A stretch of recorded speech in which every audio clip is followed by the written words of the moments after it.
Assalamualaikum warahmatullahi wabarakatuh. Nama saya Salsa Agis Pritami.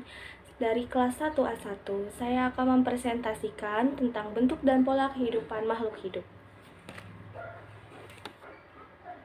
Yang pertama, macam-macam bentuk pola kehidupan. Semua makhluk hidup yang ada di bumi ini pasti membutuhkan lingkungan hidup yang baik dan sesuai dengan yang diinginkan.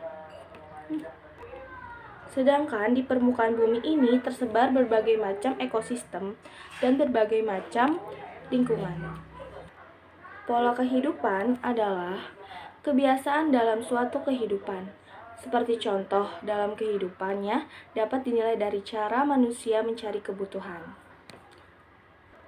Makhluk hidup dengan lingkungan tertentu dapat membentuk pola kehidupan yang khas sehingga ditemukan berbagai pola kehidupan yang kekhasannya masing-masing. Adapun pola kehidupan yang dikelompokkan menjadi 3 bagian, yaitu pola kehidupan di darat, di laut, dan pola kehidupan yang khas. Yang pertama, pola kehidupan di darat. Faktor-faktor yang mempengaruhi pola kehidupan di darat antara lain keadaan tanah, suhu, angin, kelembapan udara, curah hujan, pancaran sinar matahari. Pola kehidupan di darat mengalami perubahan menurut musim.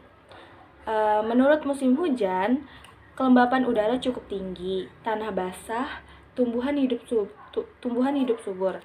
Dan pada waktu musim kemarau, kelembapan udara menurun, tumbuhan cepat mati. Yang kedua, pola kehidupan di air. Pola kehidupan di air dibedakan menjadi lingkungan hidup air di air tawar, lingkungan di air asin, dan lingkungan di air payau. Faktor yang mempengaruhi kehidupan di air adalah sifat air itu sendiri. Misalnya, air sebagai zat perantara, yaitu tembus cahaya.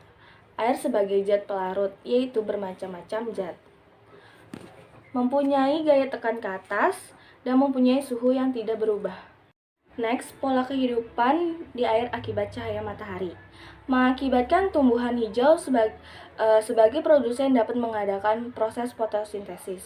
Lingkungan air yang dalam tidak tembus cahaya matahari merupakan daerah yang tidak ada produsen.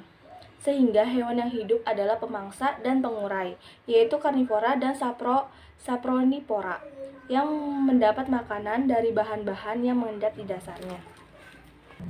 Dalam kehidupan air, berlangsung perpindahan energi dari sinar matahari ke tumbuhan, ke konsumen. Pola kehidupan di air akibat zat-zat pelarut.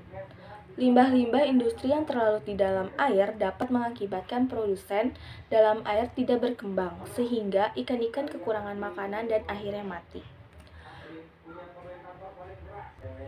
Pemupukan sering dilakukan pada kolam ikan agar tumbuhan air sebagai produsen tumbuh subur, sehingga makhluk hidup tidak kekurangan makanan. Yang ketiga, bentuk pola kehidupan yang khas. Pola kehidupan yang khas yaitu simbiosis. Simbiosis adalah cara kehidupan bersama antara dua makhluk hidup yang berbeda dalam hubungan yang erat di antara mereka. Jenis-jenis simbiosis yaitu simbiosis mutualisme, parasitisme, dan simbiosis komensalisme. Simbiosis mutualisme adalah simbiosis hubungan dua makhluk hidup yang saling menguntungkan pada dua organisme. Contohnya yaitu kupu-kupu pada bunga. Kupu-kupu yang hinggap di bunga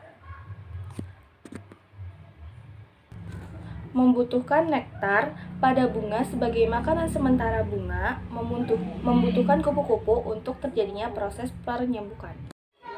Yang kedua, simbiosis parasitisme. Simbiosis parasitisme adalah simbiosis yang menguntungkan satu pihak, sedangkan pihak yang lain dirugikan, tanpa menyebabkan kematian langsung. Contohnya, nyamuk yang memakan darah manusia, sedangkan manusia dirugikan karena tertular penyakit, juga rasa gatal akibat gigitan nyamuk.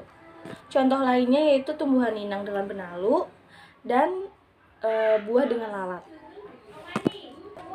Yang ketiga, simbiosis komensalisme. Simbiosis komensalisme adalah simbiosis hubungan antara dua makhluk hidup yang berbeda jenis.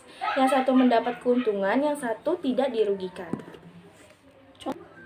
Contoh ikan remora. yang menempel pada hiu untuk mengambil sisa-sisa makanan dari hiu. Ikan hiu tidak dirugikan dan juga tidak diuntungkan. Next, antibiosis. Antibiosis merupakan persekutuan hidup antara dua jenis makhluk hidup yang satu menghambat kehidupan makhluk hidup lainnya. Misalnya, penisilium dengan jamur dan bakteri. Tertentu penisilium dapat menghasilkan penisilin, sejenis antibiotik, dan menghambat pertumbuhan jamur dan bakteri tertentu. Antibiotika yang dihasilkan dari pola kehidupan sebagai antibiosis, antara lain penisilin, streptomycin, chloramycin, anthromycin, terramycin, dan tetracycline. Kesimpulannya, pola kehidupan adalah kebiasaan dalam suatu kehidupan. Seperti contoh, pola kehidupan dapat dinilai dari cara manusia mencari kebutuhan. Makhluk hidup dengan lingkungan tertentu membentuk pola kehidupan yang khas, sehingga ditemukan berbagai macam pola kehidupan dengan kekhasannya masing-masing. Adanya perbedaan lingkungan menyebabkan lingkungan timbulnya dibedakan menjadi 3, yaitu pola kehidupan di darat, di laut, dan pola kehidupan yang khas. Semua makhluk hidup yang ada di alam tidak dapat hidup sendiri. Mereka harus berinteraksi dengan makhluk hidup lainnya. Pola kehidupan yang terjadi antara makhluk hidup tidak secara langsung secara acak, tetapi memiliki keteraturan. Dengan demikian, pola interaksi tersebut menunjukkan adanya kekhasan. Kekhasan tersebut ditentukan oleh jenis organisme yang saling berinteraksi. Sekian dari saya, kurang lebihnya mohon maaf. Wassalamualaikum warahmatullahi wabarakatuh.